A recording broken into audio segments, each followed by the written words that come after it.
How's it going? And welcome to episode 237 of On the Wire, proud member of the Pitcher List Podcast Network. I am Adam Howe, joined as usual by Kevin Hasting, and we got a great show as we continue our march toward the 2026 season. Of course, today we'll be talking a lot of news. We joked right before coming on air, Kevin, like, oh, we took a whole month of November off. Of course, we had a ton of news to talk about. We only had a week apart on recordings. There can't possibly be. And then we noticed, oh, the winter meetings are actually producing news.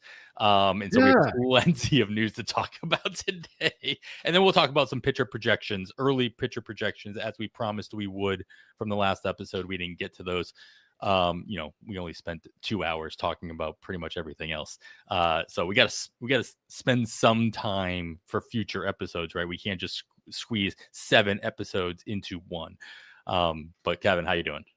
All great. Like you said, winter meetings. I feel like, we've had a deal or two, it seems like last few years, but in volume, I feel like this year came through like the last few have not, to contribute to this news we have to talk about this week. Yeah. I feel like go back and listen to an episode of ours in the last couple of years. And I'm sure you heard us complaining about that fact. Right. So it's nice to be on the other side for a change. So let's get right into it then. Let's not waste any more time. Big signing, though. We'll start off with a couple of hitter signings. Those do make up the 2 biggest signings of the week. Kyle Schwarber stays in Philadelphia on a 5-year deal with the Phillies. That should pretty much close. I mean, he, as a power hitter, as long he's a big dude, he can probably squeeze out another year or 2 after that. But I could totally see Kyle Schwarber ending his career in Philadelphia, either after this or with an additional extension here or there. Is this one of the places that you're kind of hoping to see Schwarber either, land or stay in? Are you happy about this signing? What do you think this does for Schwarber, if anything? Yeah, I think this a perfectly fine landing spot. I think it's what many expected. We did see a couple other offers right in the same range, but when the offers were the same and he chose Philadelphia, so he enjoys being there. I think the only concern is, do we see this batting average we have for the past couple of years as he continues to age?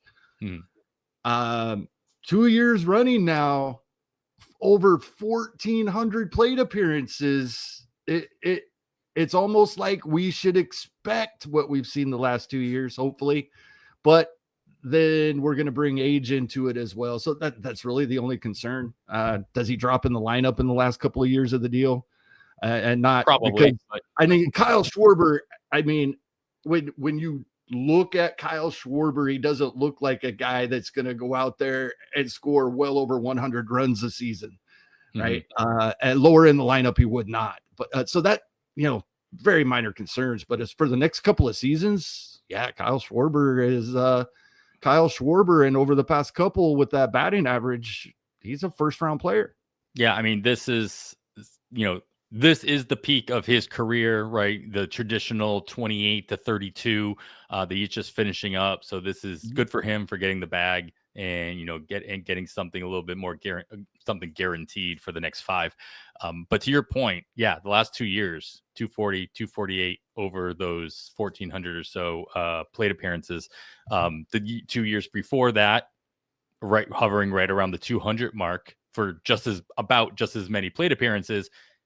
But before that, 266 and 250 2 years before that. So there are more average to positive seasons. And I remember coming up with the Cubs, he was coming up as a prospect. He was known for his hit tool, right? Correct. Right. Exactly. And so making the adjustment from, catcher to outfield to DH, a little bit of first base. I don't know how much that played into it. I mean, but he obviously found some kind of groove, not having to worry about the field, DHing every single day. And that's not going to change. Signing, they're not signing him to a 5-year deal, expecting to force him into a fielding position in the latter half of his career as Right. well. I did hear one. I don't remember who I heard say this, but it was a good point. I apologize for not being able to credit them. This does mean that in spite of some health reasons, they may wish they could get Bryce Harper some DH at bats. He's their first baseman. Yep. Yeah, there you go. A little bit more guarantee in that front. Speaking of first baseman, Kevin, well done on the segue here. Pete Alonso finds a new home, also signing a 5-year deal, going a little bit further down I-95 to Baltimore. Going to be spending his time at first base for the Orioles for the next half a decade. Rumors, however you want to read into them, had him having conversations with the Cubs, with my Red Sox. Would love to have seen, that happen with my Red Sox, but he's going to be in Baltimore, AL East as well. I have less concern or less questions about what does this do for Pete Alonso. I mean, great. I think it's a very good landing spot for him from a fantasy perspective. But what does this do to the rest of the Baltimore lineup? Does it just simply make them better having that kind of insurance policy in the heart of that lineup? Or do we, because he's going to be playing every single day at first base, that, there was not exactly like a rotation in Baltimore for a while at first base, but there were a lot of options. There's no more options at first base. But it also creates less opportunity for their 2-star catchers to move around and split some time at DH. Overall, what are your thoughts on the impact to the Orioles lineup with Pete Alonso now in it? I think it's absolutely huge. And don't forget, they just added Taylor Ward recently. Mm-hmm. So when you look at their projected lineup on roster resource, other than Pete Alonso and Taylor Ward, there's not a single player in their lineup that approached 20 home runs last season. Pete Alonso and Taylor Ward both approached 40, right? So this is huge. This is exactly what this lineup needed. And I think this is going to be great for Pete Alonso. As you said, doesn't really need to talk much about him, but guys like Holiday and Westberg that we project to hit in front of him, that this is going to be a huge benefit to their runs scored. And the entire lineup all the way around, I think gets a boost, and probably all of the projections of every player in this lineup should be affected. Not necessarily by just Pete Alonso. These two guys combined hit 74 home runs last year that they're adding to this lineup that they didn't get probably 30 out of the 2 spots last season. Yeah. As I pull up the roster resource depth chart lineup projection, I mean, I'm not saying that they are done either. Like, right. I don't expect the Orioles to be done. I mean, they're already been noisier than they've almost ever been in my lifetime. In the off season, this is you have to think Ryan Mountcastle's on the move here, don't you? Yeah, and that's where a lot of my thought process is like, what does this do to the other first base options, which they had plenty of, between Kobe Mayo playing a lot of first base, Ryan Mountcastle, the options of Adley Rutschman and or Samuel Basallo, maybe not moving to first base, but now they're definitely splitting time at DH if they're going to get the extra playing time. So exactly. Where does Mountcastle kind of fit into all of this, unless you kind of force him back into a corner outfield rotation spot? But with Taylor Ward also joining the fray, we always talked about how many outfielders Baltimore had to feed already. I don't know where this kind of fits in. There seems to be quite a few kind of first base types. Maybe I'm just thinking between the rumors of Tristan Casas in Boston, and now Ryan Mountcastle, kind of being on the, whether it's fictional or reality, whether they're on the block or not. Obviously I could just be making that up. I don't really know. I don't have any sources out there. But it does seem like there might be some opportunity for some teams that missed out on the Pete Alonsos of the world to kind of fill a first base spot due to the landing spots of Alonso and what have you. All right. Well, the other hitter that found a new home today, not as big of a deal as the other two, but Mike Yaztremzki signs a 2-year deal with Atlanta. How does Yaztremzki kind of fit into the Atlanta outfield, going into the 2026 season? I think he's their left fielder. They've tried combinations of, Jared Kelenic over the years and some others over the past couple of years and really had a hard time getting to fit. And he's going to be a strong side platoon. I think with any team he landed, that's what he has played himself into over the past couple of seasons. Kansas City wanted him back. Evidently didn't want him back at this price. He had made comments that he wouldn't mind coming back to Kansas City either. I was hoping that he would, so I was disappointed when I saw this signing, but when I saw the dollar amounts, good for him. That's a little more than I thought he was going to get. So, and I think he fits well in this lineup. If Atlanta can rebound the way we've been waiting 2 seasons now for them to do, but with, some Drake Baldwin and additions and maybe getting a shortstop that can actually get on base once in a while. If the lineup in general, I like this spot. He probably hits in the middle third, maybe the very top of the bottom third of the lineup. But I like this spot for Yaztremzki, knowing that wherever he landed, he would be a strong side platoon bat. Yeah. Do you foresee this projection from Roster Resource being accurate as far as Jurickson Profar being the everyday DH, or I can't imagine that this is an everyday role for him, and that there's some kind of rotation. Yeah, some sort of rotation, but that Jurickson Profar is going to be in this lineup daily. Sure. I just been on the fielding side, right? Yeah. When they're facing a lefty, right, that he could easily just slide.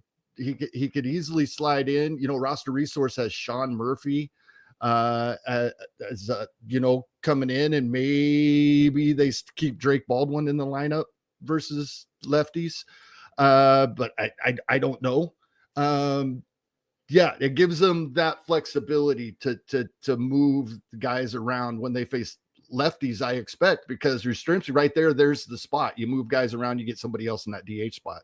Yeah. This very well could be Atlanta's biggest move of the offseason. They are not terribly known for spending a whole lot on big name free agents. They usually find their way into bigger names either by extending their own guys or through trades, which they already made one earlier this offseason. We talked about last week as well. So this very well could solidify their lineup. Yeah, I think, and I know fans of teams want to see a lot of movement, but if you're a fan of Atlanta and you're make the postseason and you have Chris Sale, Spencer Schwellenbach, and Spencer Strider, if those 3 guys are healthy going into the postseason and you make the postseason, you have as good a chance as anybody, right? There you go. All right. Let's get into we'll go back to our closer carousel. None of these, I'll say at least one of these might be a carousel, but that's the question. We'll get to that one a little bit later. The big one here is a 3-year deal. This time for Edwin Diaz does not return to the New York Mets. New York Mets lose out on Pete Alonso and now Edwin Diaz on back-to-back days. He's going to be spending at least the next 3 seasons with the Los Angeles Dodgers. Shocking, I know. They went out and spent money on a big name reliever. No matter how well or poorly that has worked out for them in the past 2 years. Tanner Scott being the example of obviously. Obviously, he's the closer for the Dodgers. No matter how much rotation they've done in that 9th inning over the last 2 or 3 years, you can't imagine him not, now that he's set a new AAV for relievers, which he had just set previously with the Mets a couple years ago. So, I mean, how much do you buy into the fact that there's he's a closer, no one else is the closer, and is there anybody in the Dodgers bullpen that's still kind of worth looking at the back end of any draft? I mean, at the end of a draft and hold, you can always take one of these guys, especially we talk about it all the time, especially the guys that you believe would be valuable when they're not getting saves. Like Alex Vesia has been over the past few seasons. We talk about him in our ratios category in the regular season quite often throughout the year. So player like that, yes, but looking for saves, and it's just speculating on injury. I think for the most part, sure. All of these guys will get a handful of saves, I believe, but Edwin Diaz, by far the majority. But that's going to be a luxury that the Dodgers have, right? They're not going to have to roll out Edwin Diaz every time they have a lead of 3 runs or less in the regular season. If they don't think that he's ready to go that day and they want a little extra rest, they want to save any time. So I would say that, hopefully the amount of wins we expect the Dodgers to have would make up for that. Whether if he played for a different team throughout the season, the Dodgers winning more games. So it's not something I really would take into account too much. We know who Edwin Diaz is, and that is probably the best reliever in baseball, so they're definitely one of the best relievers in baseball. So I don't think we can dock him too much for that.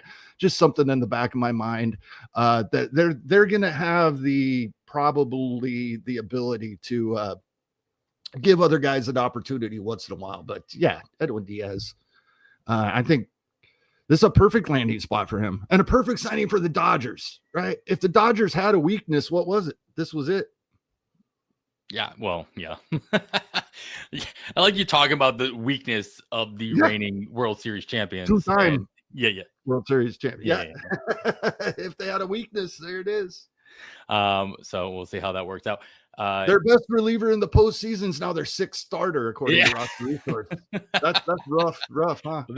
That's postseason pitching for you, though. Like that's how that works out. He'll be a reliever again next postseason, probably. Yeah, next postseason, but we'll keep them stretched out throughout the course of the season. Predicting, we're going to talk about pitcher projections a little bit later, of course. Predicting saves, the most difficult thing to do in comparing different projection systems. Some don't even do saves, right? Some just like skip saves altogether. Steamer already had, before the signing, had Edwin Diaz for 35.5 saves on the season, over under 35 saves now that he's with the Dodgers. Kevin? It'll be close, but I'll go slightly under. We usually only see a couple of relievers a year hit that upper 30s/40, and I don't think any reliever from the Dodgers would do that as they're currently constructed. Fair enough. Yeah. I think the safe money is on the under there, but you're going to see a lot of people drafting based on, dreaming on the dream of over, just because of the landing spot on the team context. We talk all the time. We've talked this. I hear other people talk about this. You're drafting saves when we draft these players, right? But there comes a point when the guy with a 1.6 ERA is quite a bit, and say 28 saves, I would draft him over Carlos Estevez and 35 saves. Sure. Right. There's always going to be value in balancing those two things out. Exactly. Or strikeouts as well. I mean, the difference between a guy who's going to get you 25 saves and 25 strikeouts versus the guy who might get you 20 saves and 75 strikeouts. There's value in there as well. Another reliever who did most of his job in the 9th inning last year for 2 different teams, Kyle Finnegan. He's going to stay with his new team. He's going to pull a Josh Naylor here and sign an extension with the team he got traded to. The Detroit Tigers are keeping him around for the next 2 years. This has got to be a sign that they are happy with his production after coming over, that he's got the leg up on the closer role for the Tigers going into 2026. Are you drafting him with that assumption? No, I think it's still a share. After Detroit acquired him and he pitched well and they liked him, Will Vest had more of the 9th inning opportunities than he did down the stretch. And definitely in the postseason, it was never Finnegan, if I'm remembering correctly. So I think Vest probably is still my favorite, and I would draft him ahead of Finnegan. He being drafted ahead of him, but I think I would.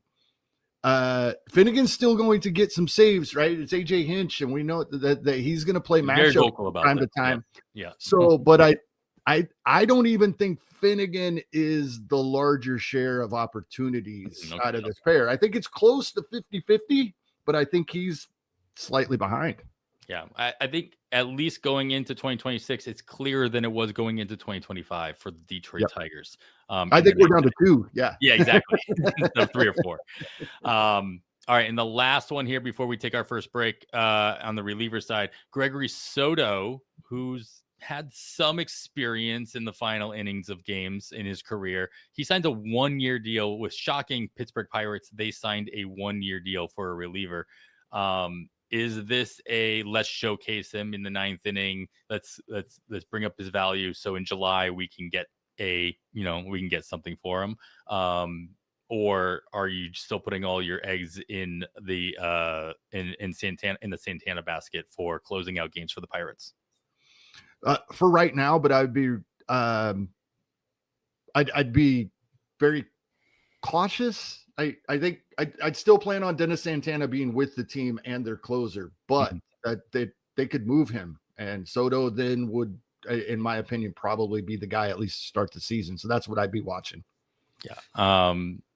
There's always there's a lot of talk that Dennis Santana should have or would have gone last year as well. During the trade line, he did not.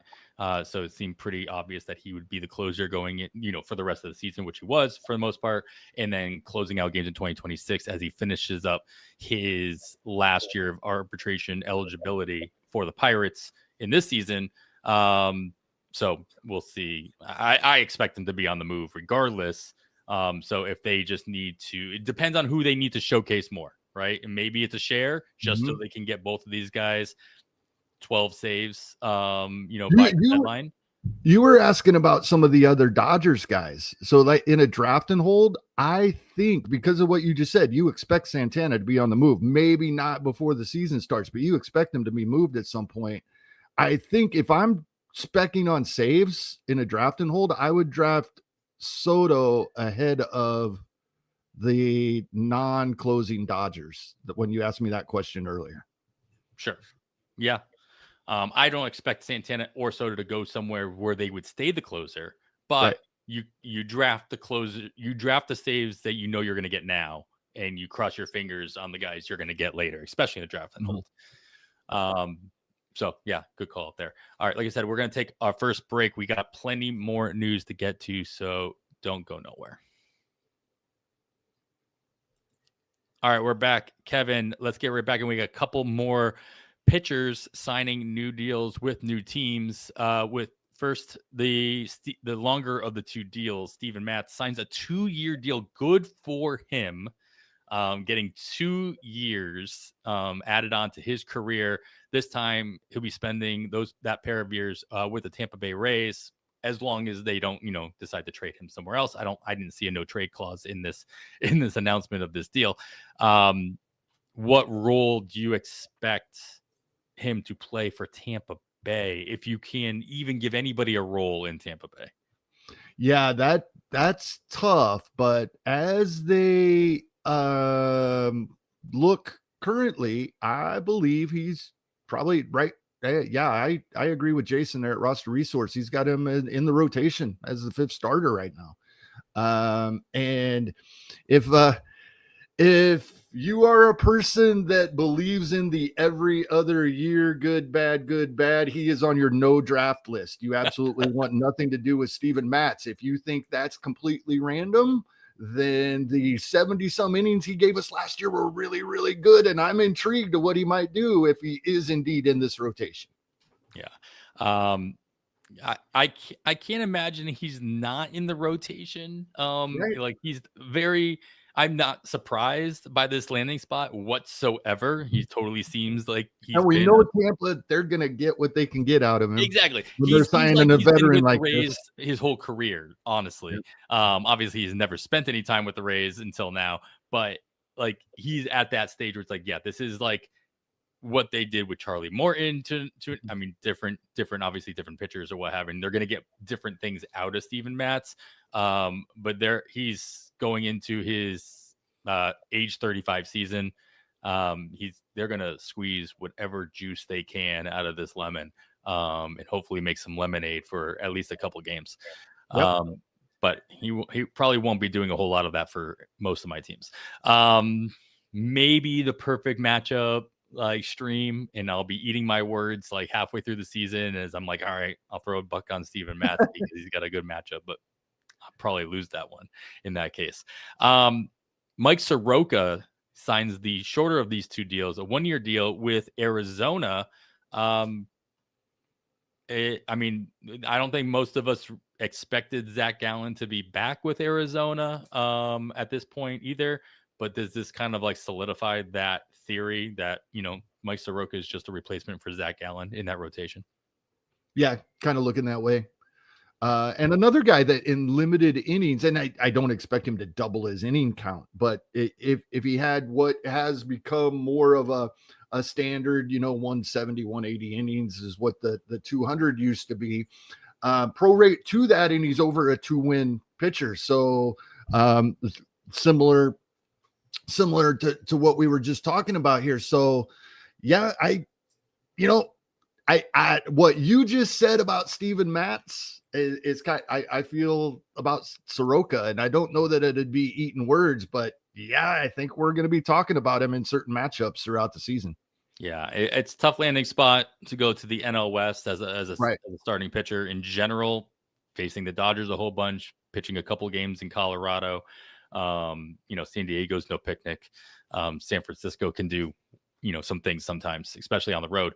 But yeah, I mean, I think this is a great spot in general for Soroka, where he is in his career after getting just about 90 innings, going up 10 innings from the year before, and kind of building himself up from all those injury concerns that we've seen him have over the previous 3 or 4 seasons. Far cry from his 175 innings in his heyday in Atlanta in 2019, but he's building himself back up to that. And knock on all the wood in my office here, if he can stay healthy, and he could very easily build himself back up to 120, 140 innings throughout the course of the season, and then maybe help himself snowball that into another 3-year deal or 4-year deal. Because I mean, this is his 28-year season. He could probably get away with another 1-year deal if he needed to do one more prove it deal for in 2027.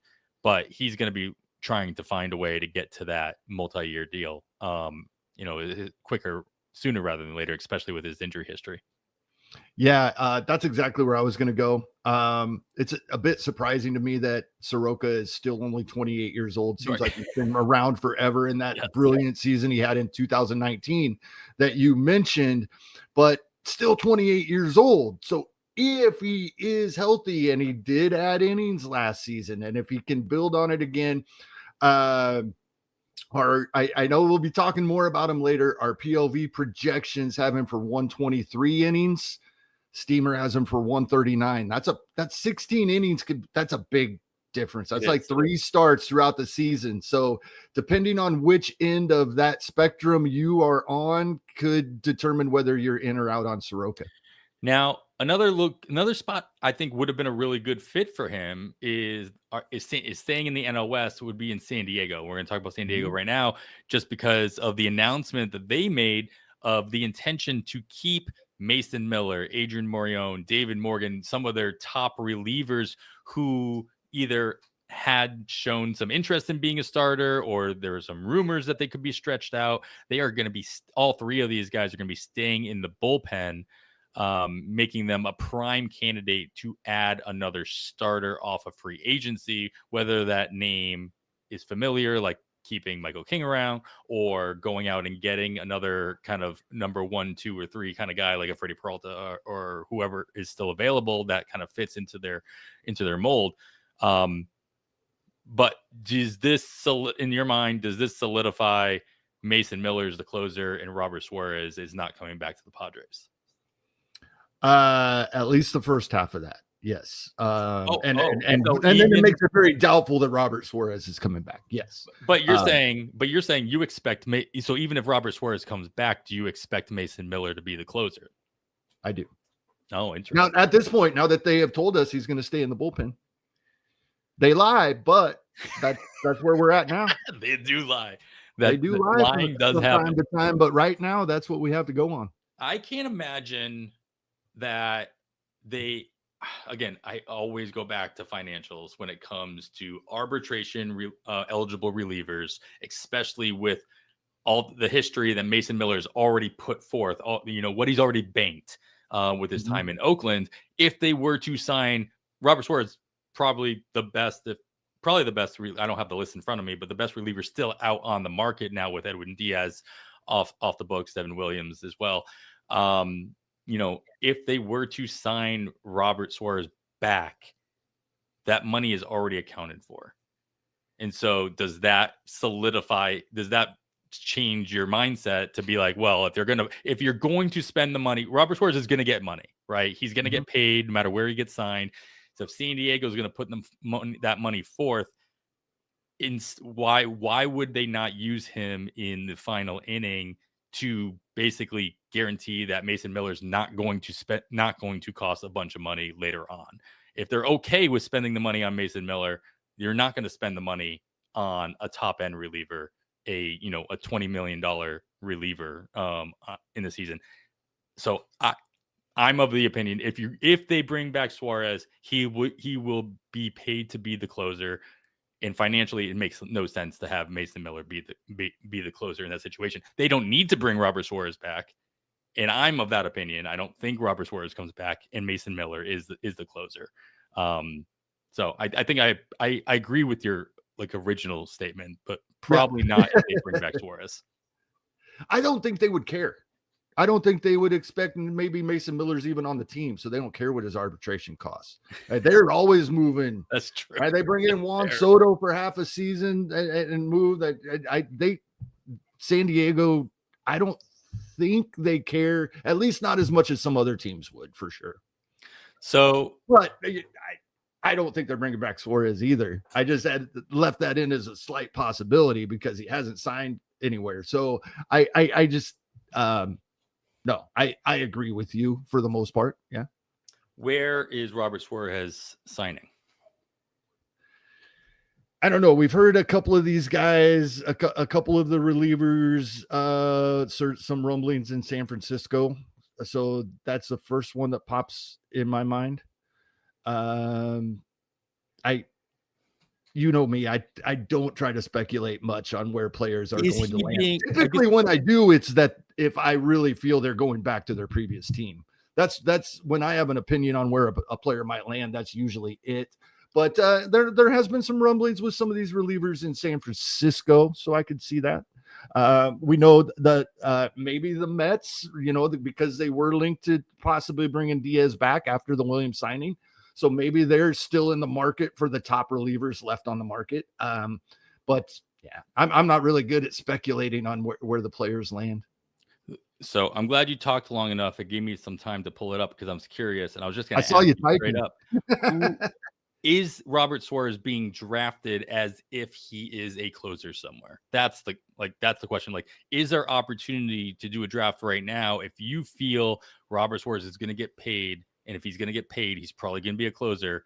Is there an opportunity to get some value there? Now, we talk about this a lot as far as the pros and cons of drafting teams early on. We're getting to a point where it's not even early anymore.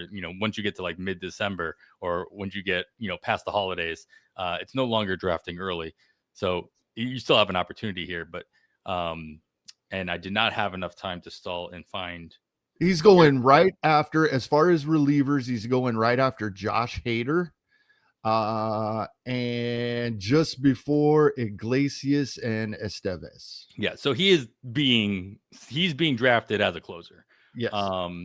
And so yeah, it's probably somebody I'm avoiding then at this stage.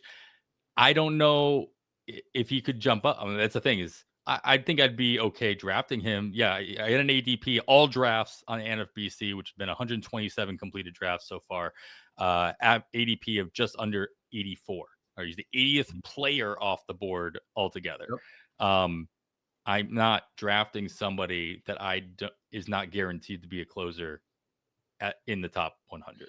I think we're all a little more scared of that than we used to be. There was a time when we'd say Robert Suarez is going to be the closer where he signs.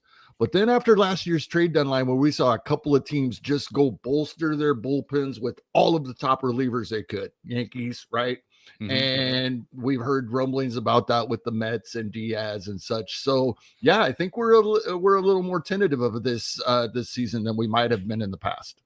Yeah, I mean, I don't trust Rafael Iglesias, but I'm taking Iglesias over Suarez right now. Exactly. Same with Estevez. Yeah. Suarez signs with the team where it's pretty obvious he's going to be the closer. Fine. I'm perfectly happy drafting him here. If maybe even bumping him up a little bit from here. But yeah, not without that guarantee. Yeah, I agree. All right. That's all the signings that I thought were worth talking about or potential signings. We did have a couple of drops, some waivers, either being dropped outright or being claimed off of waivers. First, talked about San Francisco. They dropped Marco Luciano onto waivers, and he got claimed pretty quick by the Pittsburgh Pirates. You got to expect that's a pretty good landing spot. We're going to talk about another trade. You know what? You'll get into the Pirates made another trade earlier, or right around the same time, actually, with my Boston Red Sox, sending off pitcher Johan Oviedo to Boston and getting, I should just call him his nickname, Hans Nixon Garcia, the password to the outfielder. I say outfield prospect. He did get the call up last year, but there's no guarantee that he makes the opening day Pirates roster. Both of these guys, though, are going into situations where you have to expect that they're going to get a little bit of a look. They're going to get a look by the Pirates. Can Marco Luciano take advantage of that and at least show glimpses of that top he was a top 2 or 3 prospect on most lists that you would look at, especially from a fantasy perspective. The strikeout rate was always a problem, but there's so much bat speed, so much talent in general. It just never came to show itself in San Francisco. Will that change do you have expectations that it would change in Pittsburgh? I don't know that I have expectations that it will change. I think to what you started to bring up initially is the landing spot is nice, because with a team like Pittsburgh, we probably see him get the opportunity to show us if he can, right? Which is a lot, one big hurdle to jump, right? But we're talking about a guy that hit 214 and almost 600 plate appearances at AAA last year. So, it just in the PCM. It just hasn't happened. Now, what we do, when I see a guy like that, is he taking his walks? Is his OBP 100 points higher? Yes, it is. So that sure gives me a little bit of okay. I'll keep an eye on this guy, but for this, it's a team like Pittsburgh that's going to take a chance, right? Maybe there's an adjustment here. Maybe the certain coaches can find something. And the talent, he's still only 24, and we know he was talented. You mentioned, he was near the top of every prospect list out there. So I like to see him. I'm pretty excited to see if Garcia can make contact in Pittsburgh. He's penciled in the lineup already. So that's the key, Adam. Just use his last name, then you're good. Yeah. I wish his last name is equally as common as his first name is uncommon. So that's not helpful. It's equally unhelpful in the opposite direction. But yeah, Garcia in Pittsburgh, of course, I always mention, living in Indianapolis, AAA team for the Pirates is right here in my backyard. So maybe I'll at least to start the season, I wonder if I'll see either one of these guys, Luciano or Garcia, down here in Indianapolis before opening day. or if they crack the lineup right away just so they can get as much look at these guys at the major league level. Because as we mentioned, Garcia already made his debut in Boston last year after spending most of the time in Worcester. So I wouldn't be surprised if both of them are on the opening day roster. What their roles will be, that I guess is more of a question. Right, because Pittsburgh's got a team full of guys like this. Exactly. I'm going to jump you right. We have Nick Gonzalez. He was pretty highly touted prospect that we haven't seen a lot yet. Nick York was a prospect with your Red Sox, right? They got him, right? So I think they throw all of them out here. And roster resource right now, for lack of someone better, has Jack Sawinski in their lineup as a designated hitter. I doubt that. I think they go get another one of these young guys that was another that they hope turns into a post-type sleeper here again, and fill this lineup with guys like that. Joey Bart, we've started to see flashes of. Right. And if O'Neill Cruz is the athlete that a couple of years ago we thought he was, until, maybe it's this Pittsburgh lineup and the atmosphere that's kind of been dragging his performance down. We've started hearing that talk. A whole bunch of young guys, even if the lineup still isn't very good, can help that. So maybe this is a lineup we should probably, pay a little bit of attention to. I'm not expecting anything huge out of them other than possibly O'Neill Cruz, but I think this is something that maybe this is they might put some runs up, is what I'm saying. Okay. Higher strikeout percentage for the Pittsburgh Pirates, Marco Luciano or O'Neill Cruz? O'Neill Cruz, because if it's Luciano, he won't crack the lineup. Yeah, they won't give him I said percentage though, so it's percentage. So it's like I think it'd be too high to get him in the lineup. So I'd go with Cruz. Yeah. He's just gonna keep on. He's just gonna, just do what you do, O'Neill. Just keep going. All right. Last another note on waiver here. And we're gonna get to that. But first we're gonna take another quick break. All right, really quick waiver note here. Toronto moving around some roster spots as they add a couple of pitchers, as we talked about last week with Ponce and Dylan Cease. Yariel Rodriguez was put on waivers to clear a spot on their 40-man roster. I think Jose Berrios is going to come up a little bit later as far as like expectations projections have for him, especially with playing time between innings pitched and games started. But there's still an opportunity for him to be either the fifth or sixth man in that rotation. Yariel Rodriguez kind of, you expected him to be at least an option to do a spot start here or there. He wasn't, I don't think he was going to be in the rotation or, pending 4 or 5 injuries. But now he's not on Toronto's radar at all. Thoughts on where Yariel Rodriguez could be, sent to? I assume somebody's going to pick him up. What's your assumption here? Yeah, I think someone's going to give him a shot here. I hope it's I'd like to see him in one of the pitcher friendly ballparks for teams that my Kansas City Royals is a team that picks guys like this up when they're discarded, and a pitcher friendly ballpark. I'd like to see what he could do there. So a team like that, but Royals have some pitching depth. There are talks that they may trade some of it. So that could be a move to grab someone to replace some depth with if they trade a guy. So a team like that, I think makes sense. But yeah, we talked about Cody Ponce last week, and with that giving them 6 starters, if you include Jose Berrios, yes, you need 7 or 8 to go into a season, but they probably could spare Rodriguez there. We just talked about them. They said that they're not going to move their current relievers into a starting role, but San Diego does need some rotation help if they're not going to bring back the likes of Michael King or get a top end reliever. Yariel Rodriguez seems like he could be a really good claim on their part, and then he keeps that same role that he had in Toronto. But maybe they rely on him a little bit more to fill out the back end of that rotation, or at least to give it some stability. or some options. So a situation like that is where I expect a decent team that just needs a questionable fifth starter to take a shot on Yariel here.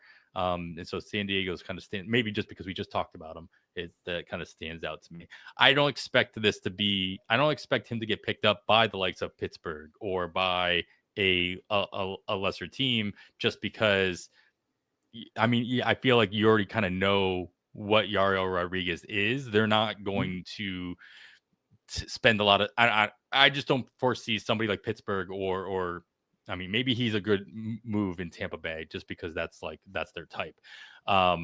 But I don't think this is a project that you like kind of build up, give opportunity to see what you can get out of him and then trade him off. This is like, all right, we know what we're going to get out of him. Let's get what we can out of it in the right circumstance. Yep, I agree. All right, so I mentioned the Boston trade with Pittsburgh. The other half of that, of course, was Johan Oviedo going to Boston. There were a couple other smaller minor league pieces involved, but I don't foresee them being big fantasy relevant here. So let's talk about Oviedo coming back from his surgery and making a return to the rotation. I have this weird feeling that Oviedo does not start opening day with in a Boston Red Sox uniform. I have this weird feeling that he was traded for in order to be used as bait in some other trade. For whatever reason, the Red Sox are being a lot more noisy this offseason than they have been in the past, willing to either spend and or make moves. They've already made 3 trades. We'll talk about the third one in just a second. But assuming I'm wrong, and Oviedo is with my Red Sox, is he the number 5? Like is this a good spot, Fenway Park, for what he brings to the table? Typically no. I'll answer the park question first. That's easier because I don't think anybody knows, Adam. You're the Red Sox fan. You're asking me. Fangraphs doesn't know. They have him for 69 innings, 47 appearances, 5 of them starts. If that's not hedging both directions, I don't know what it is. Right? So, yeah, I really don't have any idea because I don't think anybody does at this moment. Yeah, I mean, just as a righty going into Fenway, you may not let up a ton of homers if you can work the wall, but you're gonna give up plenty of doubles. With the lefties at the plate. And Oppo power fly balls are So I don't know. This is just the reason why. I mean, because of what we saw out of Tolley and what we saw out of it early for the Red Sox rotation down the stretch in the second half last season. This was a little bit of a surprising move, and this is why it makes me think that, hey, like they need to make a trade, and they keep getting asked for pitchers, and they don't want to give up the Tolleys and the Earlys of the world. We didn't mention it, but they dropped Cooper Criswell earlier on in the week as well. So I think that this is just an opportunity to add depth. And then if they absolutely needed to add a young pitcher to a trade, this is the guy that I think would end up being the trade bait. I was just going to ask you if this is an insurance policy, right? Because, right, 2 guys penciled into the rotation right now that didn't pitch last year. Cutter Crawford and Patrick Sandoval, right? Yeah, and who knows what you're going to get out of Sandoval? Yeah, right. And then, but you put those guys in, but even with a full bullpen, roster research has Oviedo starting the season in AAA, not even on the major league roster here, right? So, is this an insurance policy for? Right, you have 2 starters that didn't pitch last season. The bullpen, all of this is. Do the Red Sox even know what their plan for him is yet? Is what I'm getting at. No, I don't think the Red Sox have a plan for him whatsoever. I think that's the point. Yeah. And that's my original point. Like, that's why I'm like, I don't see how he fits in. I don't think he fits in. I think it's insurance. Yeah, at most it's insurance. Yeah. And I mean, yeah, he's got some great strikeout stuff. You just don't ever know where the ball is actually going to go. Exactly. So if he can throw strikes, a lot of strikeout potential here. We've seen 7 strikeout games, 8 strikeout games out of him. You're like, oh, okay, there's something here. It's just a matter of fine tuning that now. Andrew Bailey in the Boston pitching machine, if you will, has proven that they can do some fun stuff with pitchers over the last 2 years or so. So we'll see if, maybe there is an opportunity there for them to kind of work with him and fine tune, use less fastballs and move into more of a mix and match and not have to worry and then work on that control. Rather than just trying to, strike guys out all the time. So we'll see. The other trade, again, we'll stay with Boston here. They trade Vaughn Grissom, the centerpiece for the Chris Sale trade previously with Atlanta. Now he's going to get a chance with the Los Angeles Angels of Anaheim. They get Isaiah Jackson back in this move. Does Vaughn Grissom do anything with his opportunity with the Angels that he was not able to do with the Red Sox? I think there's still that chance. I mean, is there anywhere where is he like what opportunity are the Angels going to give him? Obviously they traded for him, so they're probably going to do something. But yeah, Roster Resource has him moving Christian Moore to third base and having Vaughn Grissom at second. Okay. I don't know if that's what they plan to do, but the past couple of seasons in the Boston organization, Vaughn Grissom was okay at AAA. In the greater Boston area, just not in Boston. Right, a Boston organization. So just about 650 plate appearances, 19 home runs, 19 stolen bases over the 2 seasons at AAA, 260 to 270 batting average, OBP much better, mid 300s. But it's one of those players. The old 4A player is what he has looked like thus far if you look at his player page. Yeah. So that's what we're watching, but at AAA looks like at 25 years old and it's hard to say a change of scenery because this is his second one in a couple of years. But I'm not discounting him or forgetting about him yet. Definitely still keeping an eye out and maybe even digging more into this roster. I think in a draft and hold, I might be in as my last middle infielder there, because when you look at this lineup, he's going to get a shot at least to start the year. It looks like to me. Yeah. I'm surprised to see if Christian Moore can play third base. That's where I was going. I'm surprised to see that's the expectation. Right. I don't know enough about Christian Moore to know how much time he's had at third base without looking that up. I would really, the aside I was going to make here is Vaughn Grissom as a Red Sox fan just reminds me so much of like Bobby Dahlbeck.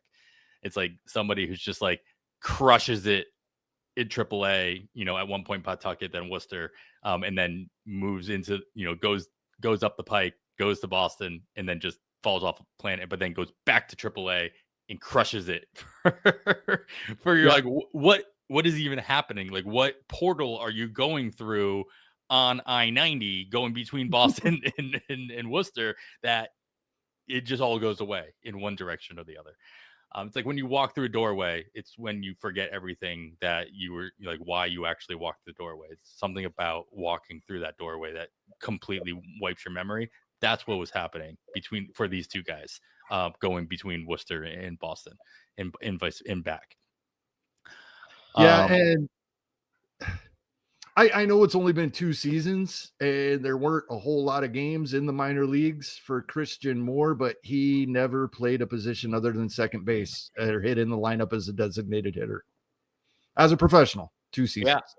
I mean, it's been done, but like usually it's the other way around. Usually you move from third to second.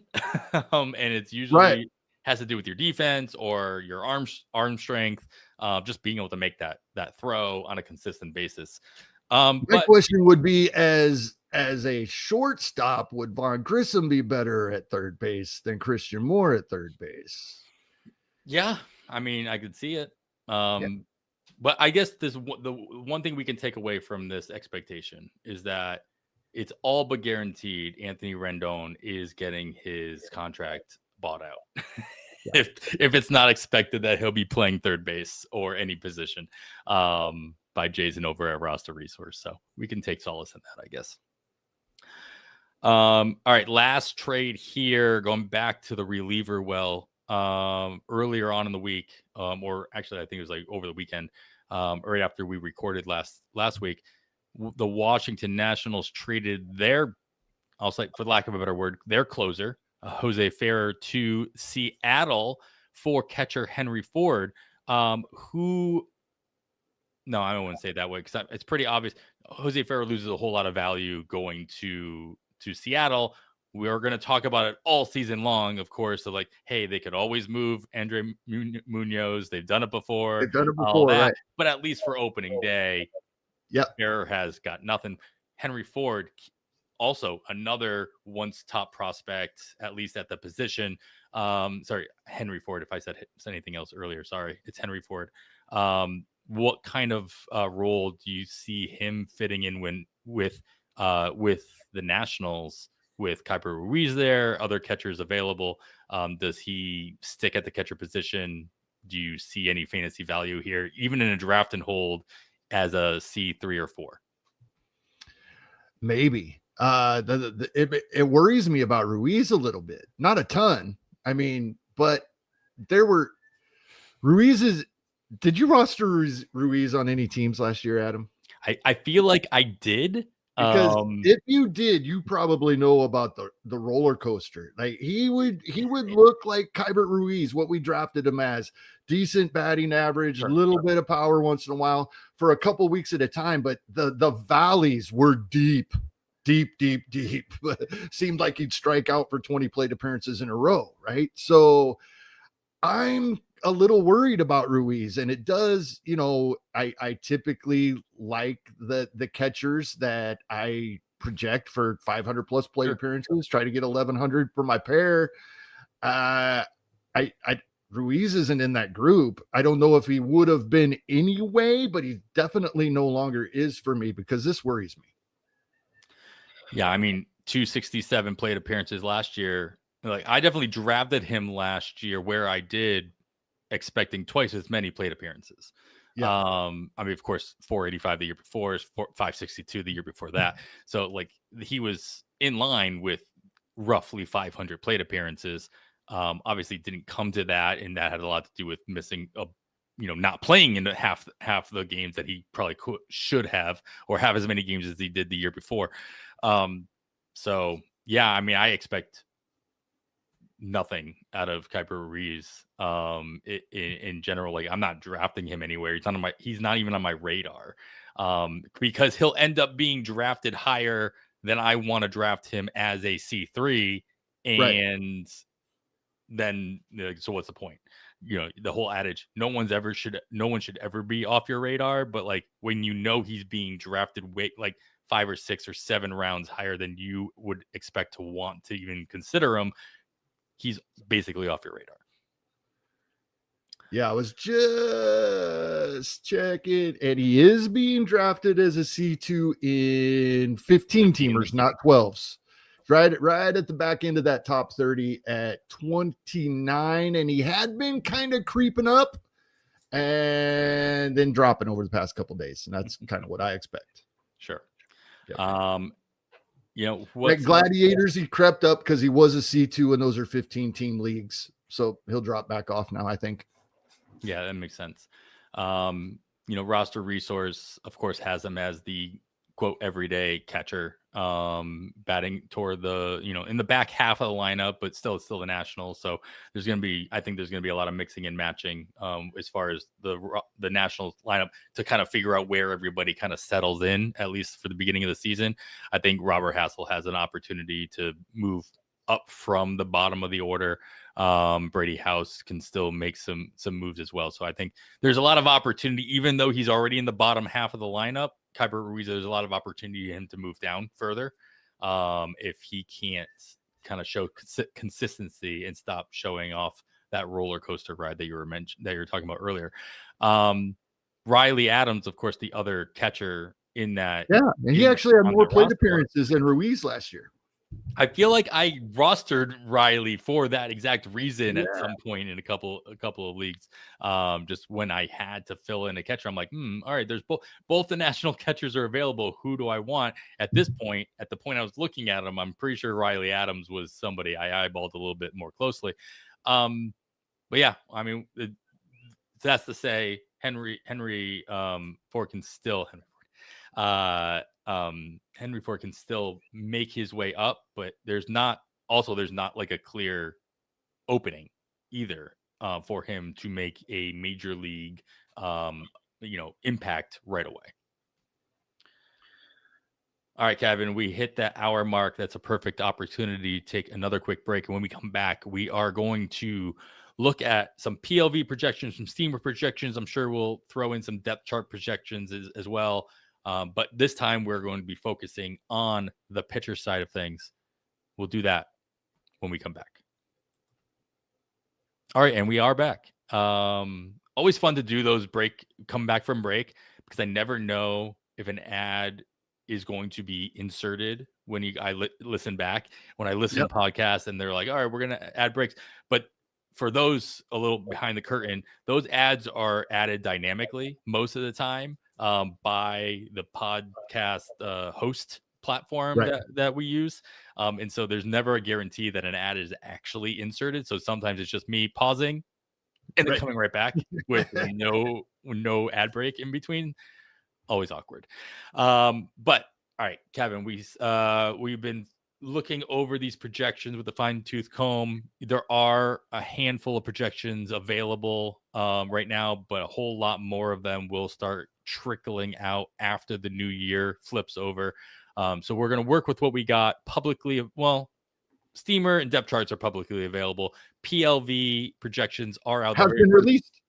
It's been they're out. Did you see Kyle's oh yeah, they're out, but you still have to be I got you. I'm sorry. Pro member to access them beyond what we're going to consider this a preview. Like anything we talk about here.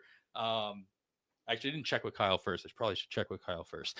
But no, we're anything we talk about here, consider it a preview, but you should be, jumping on the PL Pro bandwagon now. And I'm sure there's still a promo code out there for, PL podcast. Podcast, I think, is always the promo code that Nick puts out there. But go join PL Pro, get access to the Discord, get the projections, and then get a bunch of the other fun tools and toys that are going to be coming out throughout the next couple months and into the 2026 season. What's nice is that if you time it right, when you sign up for PL Pro yearly, you get it for the next year as well. So if you sign up now, you'll have it through the 2026 season and then into the beginning of the off season next year as well. So always a good opportunity to kind of like think of it. Baseball season never ends, right? So it's a year-long thing. So know that you have all of the access to all the different tools throughout the course of a 365-day period based on when you sign up. So Kevin, the first thing that pops out as you're looking through these projections, as far as the pitchers go, it could be a name that really popped out. It could just be an overall theme, overall projections as like, hey, I don't see anybody over X amount of strikeouts or whatever. What was the first thing that kind of popped out as you were looking over these? The first thing I realized just by as I was first perusing projections and then knowing where guys were being drafted in some early drafts, it does not appear to me that either Steamer depth charts, and I do use the depth charts playing time, or PLV, either one. This is the first one's a negative. The first thing I noticed, neither projection system likes Hunter Brown nearly as well as those drafting so far do. That was the first thing I noticed. That's always interesting to be like, all right, those who are drafting early October, November, December, where are they putting their energy? Like, where are they putting the stock? Right. They don't have, especially in October, you either got to work on your own projections, or you're going based on gut. And so it's interesting to see. It'll be interesting to see as these projections come out, if they all kind of feel similarly to Hunter Brown, as we're seeing with these projections, and if how much that starts influencing drafts. Like, which one's stronger? The projection influence, the ADP influence, right? Or just some miscellaneous answer. But it really comes down to is these projections that come out versus what's already been established with ADP. Which one do you think is the stronger hold? I think it will be this early. It's still ADP. I think it takes a while for it to correct. And it's set. So, and people are seeing it. So it influences things. And once there's a few drafts and we have ADP, it's really hard for players as they're drafting to get too far away from that, unless they are really in or out on a player. And I've done it, and I try so hard not to. And I think I've gotten to the point where I can just completely toss it. But it, I've always said ADP, great for knowing what a player is going to cost us, or when we should try to draft them if we want them, or where we have to draft them if we want them. But it shouldn't affect whether we like them or not. And it does. And it takes a long time. It takes several drafts to change that ADP in order to move them up or down in the ADP ranks. So at this point, I think ADP is probably influencing things more than projections. The projections start to catch up, and I think then it's probably pretty even balanced by the time we get to the end of draft season. Yeah, that's probably a fair assessment in general. I alluded to him earlier, and I think it's interesting to kind of look at the different projections when they are. You mentioned that you looked at depth charts, playing time, when obviously there's still the Steamer projections, just with different playing time. But when you are projecting playing time based on what we know, what we don't know, and what we think we know, Jose Berrios stood out as a big differentiator between the two. As I lost my tab, of course, as I was starting my conversation here, he had one of the biggest swings in expected innings pitched that I saw, more favoring with the 56 innings pitch swing between Steamer. Now I use Steamer in this one, not depth charts. So I'm not Steamer and depth charts, their playing time is the same for pitchers. Okay. I should have brought that up earlier. I wasn't 100% sure, but I thought so. But I did verify that. Yeah. Yeah. So it doesn't matter. Hitters, it did matter. Pitchers, it doesn't. PLV, if I'm looking at this right, has them for 56 more innings, but with in less games. So having him have more starts, with 15 more starts, where Steamer already has him being majority of the time in the bullpen. And so that obviously impacts, the strikeout potential and what have you. So when you're looking at this, though, how, like, how much is that going to impact when you look at a guy like Berrios, however you feel about him? Like, are you thinking about how much are you thinking about what their role is going to be? It's like the adage, you're drafting role or talent. Do you expect Berrios to be somebody that people are drafting out of value because too many other people are thinking he's mostly a reliever, he's not going to give me what I need? Right. Berrios is a perfect example for this type of question because, we talked about it last week. This is the signing. Berrios, he might be their fifth starter. He might be their long reliever. We don't know. So this is a perfect situation. This is, and the way I feel about it is, if you believe that he's going to be the sixth starter and they use a 5-man rotation, and so he was not going to be in the rotation at the beginning of the year, but they keep him stretched out so he's next man up, then his ADP is probably about right, because that's based on those innings. And let's see, there's a lot more people looking at FanGraphs projections, the ones that are publicly available, than are looking at PLV. Right. So then if you see that Jose Berrios is going to be in this rotation, there's value there, right? PLV is showing us that we would, if he's going to get the innings that they give him, he's more valuable than where he's being drafted. I mean, I know that goes without saying. It's a starting pitcher, and we're talking, is he in the rotation or not? But we already have an idea of where we would rank him if he was going to be in the rotation, because we have one projection system that says, we think he's going to be there. Right. Mm-hmm. Any other guys that kind of stood out as far as like being different from the other, from each projection, and whether or not you believe in them in one direction or the other? I think this has been intriguing to me, the relievers in general, and I think it had a lot to do with a couple of the top guys needed to sign. Munoz has been the first reliever off of the board for most, if not all, of draft season. Every time I've looked, I think he's been the top reliever being drafted. Both Steamer and PLV, I believe, have Mason Miller ahead of him, but he is number 2, so not that big a thing.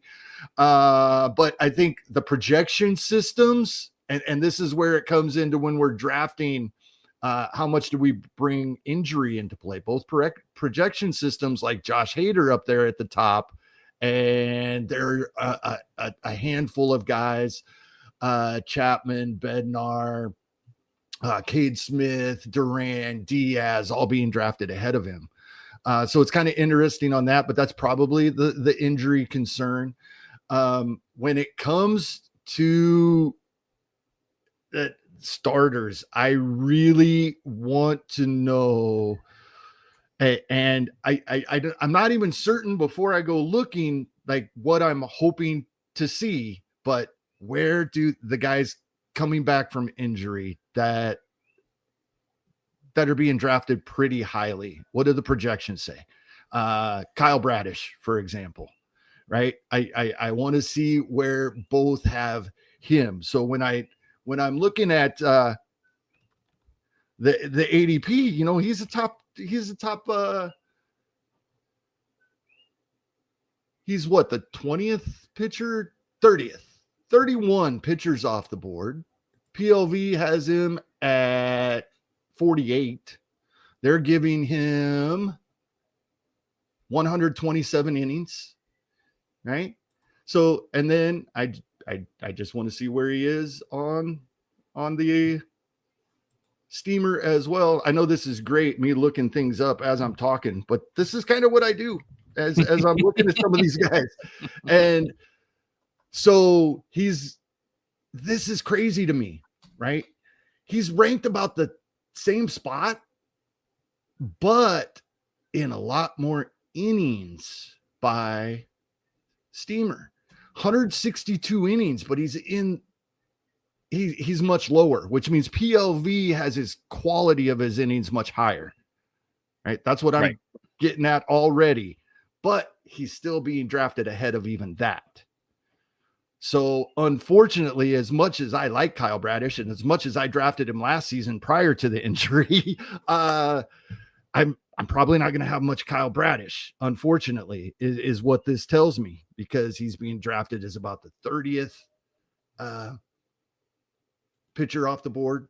And actually, no, he is a little lower in PLV, but not as much as you would think for that big swing in innings, right? Almost 40 innings, and he's just a handful of spots behind him. So PLV does have his quality of innings at a little better, but yeah, unfortunately, it's just not going to be there for me. I was looking, it's really hard not to go to the top of these lists, Adam. I was looking at this the other day, or even last week. I think it was last week when we were done recording, because we didn't know we were saving pitching for this week. We didn't know we were going well over 2 hours with all that news last week. So I was looking at this last week, and another injured guy, Zack Wheeler. What are we doing with Zack Wheeler? What are you doing with Zack Wheeler? I'm probably in my roto leagues. I'm probably just ignoring it, and I'm willing. Chris Towers was in our Discord, was in the PL Discord, talking about Wheeler a little bit today. I noticed, and that I think his opinion on this situation is spot on. It's like, there's a chance we see him in spring training, and that's where I will make my valuation. If you see him in spring training and he looks like a shadow of Zack Wheeler, I'm on board, right? But I'm willing to spend a little bit more to know, rather than throw out a guess and hope I get value now on that situation, because Zack Wheeler's not 25 years old. He's not 27 years old. He's right. He's at the end of his career. As good as he is, he's not going to come back at 100% as quickly as his body would have allowed him to do it 5 or 6 years ago, right? And that was a pretty scary injury, where he basically didn't have a shoulder anymore, in general. So I'm not doing anything with Zack Wheeler personally until I know some actual facts. That's a pretty good rule to go by. Yeah. It's no fun. A lot of people will be like, oh, well, there's the fun in that. Facts. Who needs facts? Yeah. Because in season, we don't talk about early round guys. Off season conversations, we tend to gravitate that way, but most of these decisions are later. Like, how many innings should we give a guy like, well, we were talking about the Toronto rotation, Trey Savage, right? Good one. PLV's got him at 115. That's probably a pretty good amount for second year guy, right? And 3.94 ERA, 1.29 WHIP, and 7 wins. And then I have at least the difference is up. That is 6 less wins than Steamer. Sorry, not wins. That is 2 less wins than Steamer has projected for, but that's with 6 less starts and 31 less innings. So PLV has him, just projected to be,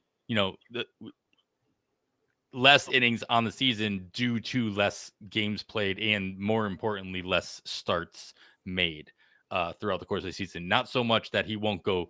They don't project him to go any less deep into games or to be more stretched out, but just to whether or not that's Kyle expecting Toronto to go with a 6-man rotation and for them to be less opportunities for him to start every 5th or 6th day, or if they do some skipping, or if it's baking in, a possible injury. I don't know the fact for that.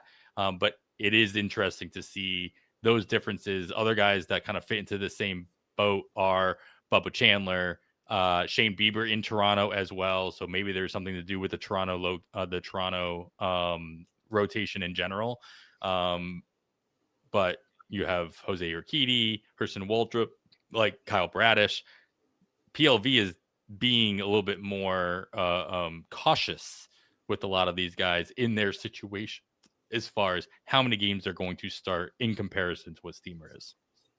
Yep. And I've talked about this before when we've talked about different projections over the years. And I always like,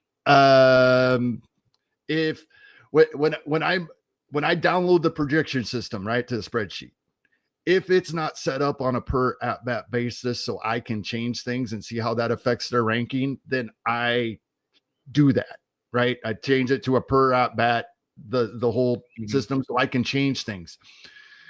So to your point, giving Trey Savage just those 31 more innings and 2 more wins and not changing anything else in PLV, he jumps over 20 spots up the rankings. Yeah.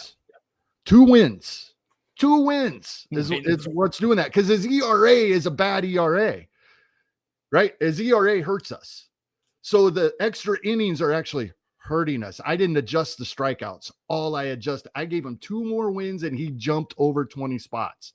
And the ERA should, right? If his ERA is slightly better than that, it won't hurt him as much. So, but this 2 wins, 2 wins over 20 spots. Yeah, I mean, 2 wins, that does more for you in your Roto League than the ERA hurts being you. a 3.94. Than the 3.94 does against you in that, 31 innings in those 31 extra innings. So I get it. I mean, there's obviously the value is there. That's why we're chasing wins, Adam. You don't have to chase them, you just have to make them up by plugging them into the spreadsheet. Right, that's even better. Too bad that doesn't work. Yeah, just wishing them into existence. So that's the thing, because especially pitching, right? You mentioned some projection systems don't even project saves. Yeah. I believe Derek Carty gets his from Fangraphs depth charts for one of the Steamer free is where he gets his saves from and plugs them in with his ratios and everything. So if they're right, the people that are amazing at doing this aren't even trying to come up with an algorithm to project saves for us. And changing one little thing can move a guy that much. That right there is telling us we have to take all of these projections with a grain of salt, right? And I have always been the type of person, I understand that. I understand why people like Ron Chandler say that they don't even want to look at projections, right? They want to look at skills. I get that. I have always been someone that wanted to put a number on it so I know how to rank my players. It's harder with this guy has some power and a little bit of speed. How's that compared to a guy with some speed and a little bit of power, right? I want to put a number on it, but you don't want to dwell on those too much. And if you do, just change a couple things and see how far that moves them. And maybe you shouldn't have as strong of opinion as you do on a player. All right. We talk about, you alluded to it, so we have to hit on it. Saves. Yeah. It's funny because as I'm filtering through this spreadsheet, and of course we talked about Kyle Finnegan staying with Detroit and Will Vest. It's a very obvious that Steamer and PLV are on opposite ends on who's going to get more saves in Detroit. With PLV, like the difference is Will Vest has the largest swing in saves with 7. Being leaned toward the PLV side. So PLV believes in Will Vest. And if I flip that around, on the opposite side, Kyle Finnegan has a -5 on the other way. So that's going to Steamer preferring him much more so. But just in general, like the top. I'm taking Edwin Diaz out of here because that was not adjusted for accordingly. So Steamer definitely leans toward Cade Smith, Victor Vodnik, and Robert Garcia more so than the PLV side. I think the only thing that's really interesting there is that these are guys I don't necessarily expect to be the closer on their team. They are closers for not great teams. Cleveland aside, has their moments and they'll probably be fine enough. And Cade Smith has been very good.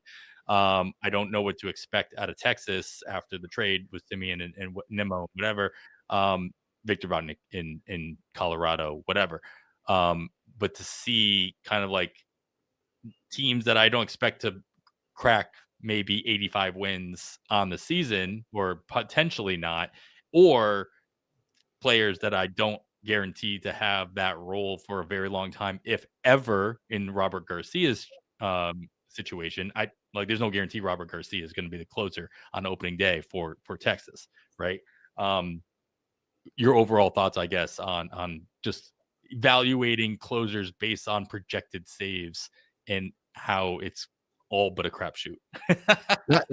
It leads right into what I was just saying. If you feel like you have, even if it's just a hunch, all right, I think this guy's going to get the saves, plug that into the spreadsheet, see where they move. I just did that with Kyle Finnegan, right? He doesn't move all the way to where Will Vest is. And I'm using the PLV projections. Right? Sure. So PLV likes Will Vest's skills better than Finnegan's, but Finnegan does move all the way up to the Carlos Estevez, and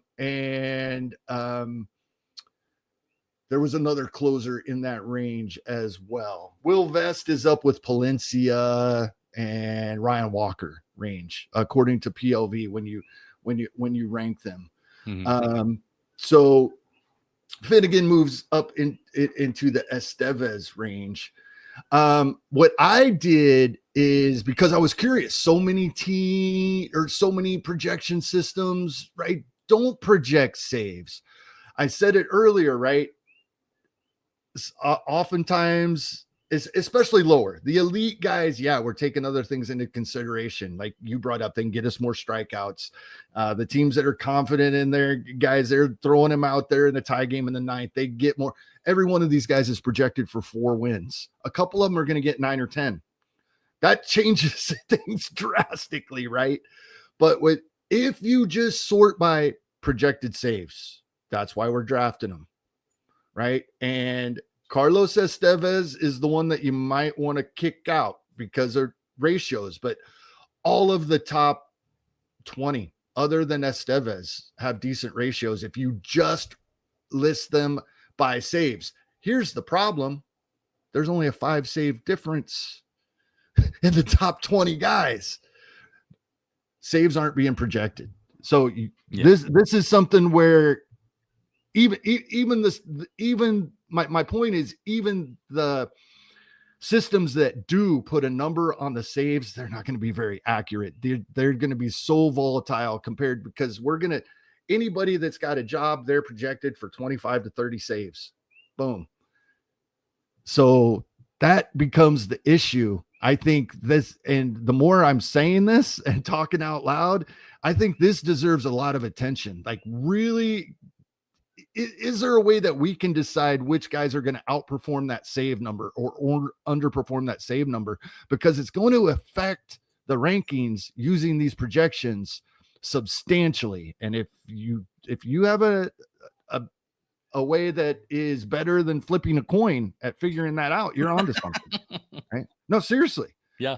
You just be better than flipping a coin at over under on save numbers for these guys.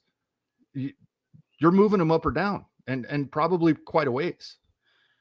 As we look at other categories, let's move into strikeouts a little bit. Anything that you kind of noticed in that area, the thing that kind of stood out to me here when I'm comparing these two is that there's not a big difference there's not a lot of standouts in strikeout percentage. Now, there's some fluctuations in strikeouts in general, but usually it is in line with an innings pitched difference as well, right? Right. The biggest swing here is that I'm looking at is Ian Seymour, 42 strikeout difference between PLV and Steamer, leaning with PLV leaning with more strikeouts, but they're also attributing that with 37 more innings as well.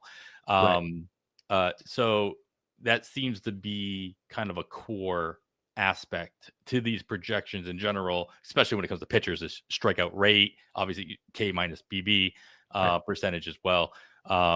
So this really, what this tells me obviously is that this puts so much more emphasis on projecting the playing time and accounting for possible injury and possible role changes throughout the course of the season. Any names kind of stand out to you in the strikeout department? A couple of guys, again, either coming off injury or younger guys or combination of both. I'm really intrigued by guys like Mackenzie Gore, right? 171 innings, 190 strikeouts. We love that. Are we getting those 171 innings?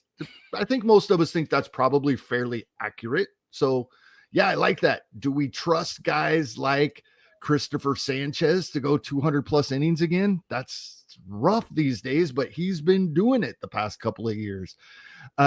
So yeah, Jacob Mizorowski. Here's one. We've talked about him multiple times this season.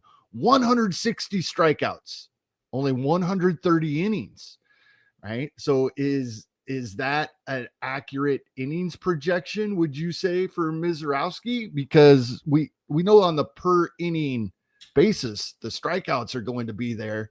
So I know you changed our conversation from playing time to strikeouts, and I'm kind of sending it back to playing time, but Steamer has him for 147 innings. So that gets you, but only 162 strikeouts. Yeah, so we have a little bit of a, let's see, what's the strikeout difference there in the percentage a little bit. Yeah, with that Steamer PLV has them at a 28.9, a 3.3% increase in overall strikeout percentage. So there are some players out there where that strikeout percentage does fluctuate. Chase Burns was one that I noticed. He was the other guy. He was the next one I was going to bring up. I love that. Because those innings, because the playing time is almost exactly the same between the two. And that's what stood out to me the most there, is that so that K percentage, like, so when you do see those situations, those 17 or so more strikeouts mean that much more because it's based on the actual percentage. And when you get a lot of overlap between projections, when the stats are starting to line up, and I think Ariel Cohen will say this all the time when, as he's looking, when you're looking at projections, and I tend to do this as well, is you're looking for as much overlap as possible, right? Mm-hmm. And then you're also looking for the flip side. It's like, which one is the outlier? Right. And so if there's a lot of fluctuation between different projection systems, especially for pitchers, you got to start asking why. Where is that fluctuation going? But when there's a lot of overlap, when 2 or 3 or 4 different projection systems are all expecting very similar innings pitched, very similar rates in general, you got to start putting a little bit more stock into what that result is going to look like.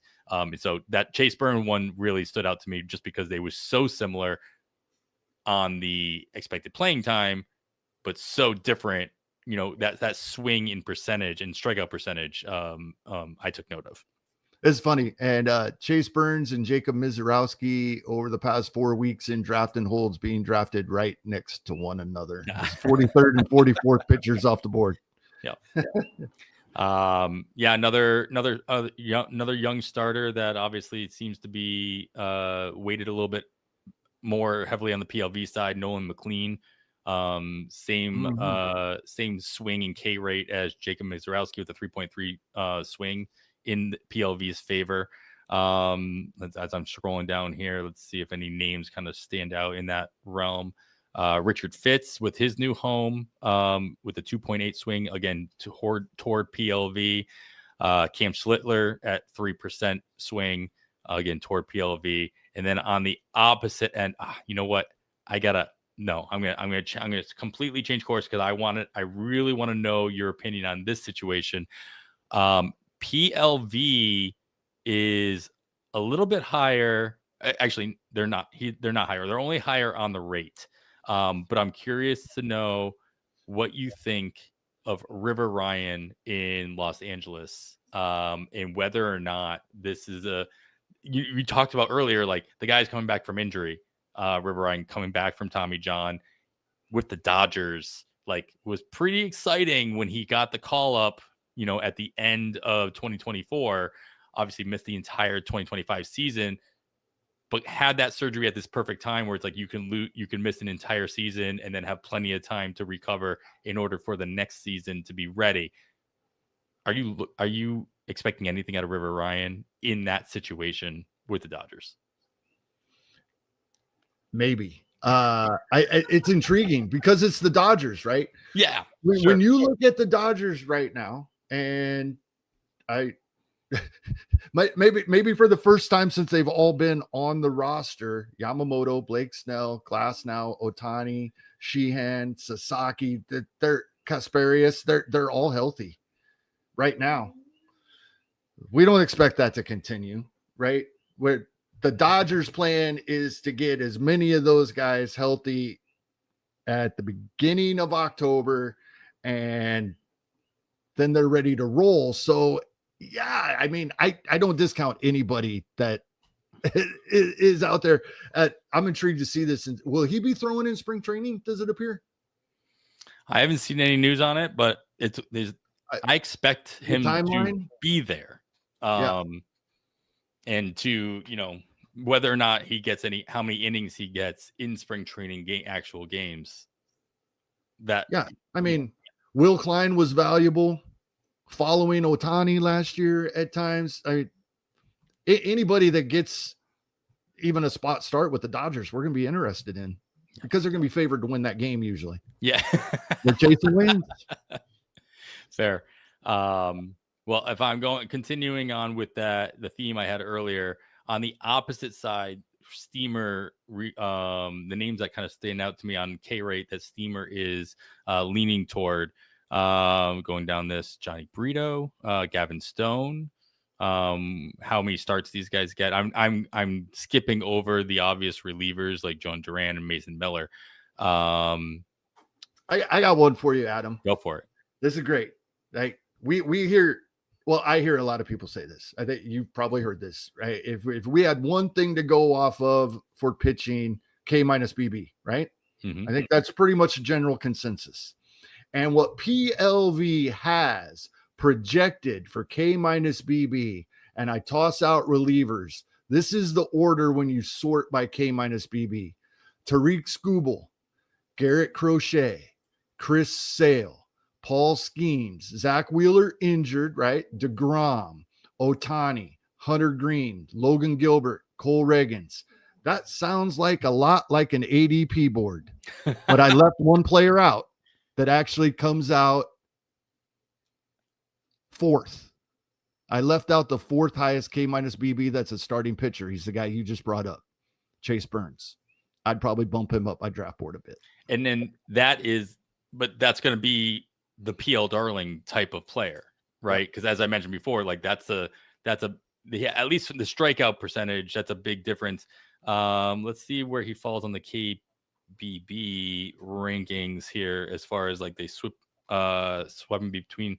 That's Corbin Burns, wrong Burns. Oh, Blackburn, that doesn't count. Chase Burns. That's a 2.3 swing.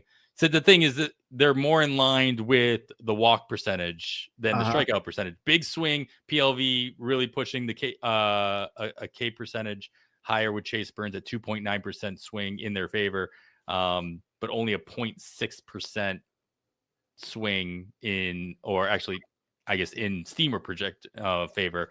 So that averages out. It's still 2.3 percent in K minus BB swing between the two is still, other guys that are in that same boat. Justin Wrobleski, Tanner Scott, so other relievers, of course. Cade Smith. Yeah, they're all relievers in this as far as like having that swing in the PLV favor. Chris Bubick is in that. John Means right there as well. So I wonder if there's on the opposite end of that where we're seeing Steamer, same. They just favor their own relievers, really. The starters in general are closer to that, flat range. Anybody on either end of the spectrum is typically reliever, with the exception of Ben Brown, I guess, is arguably both. Yeah. Yariel Rodriguez actually favored a little bit further, closer on the Steamer projection side as well. So that's another name that kind of pops out. Spencer Strider. All right, so there's a handful of starters, or at least we want to see what they're going to be. Spencer Strider, an interesting one to a difficult one to project. What kind of stuff is he going to actually have and show us in spring training that will ultimately, how much of that will impact?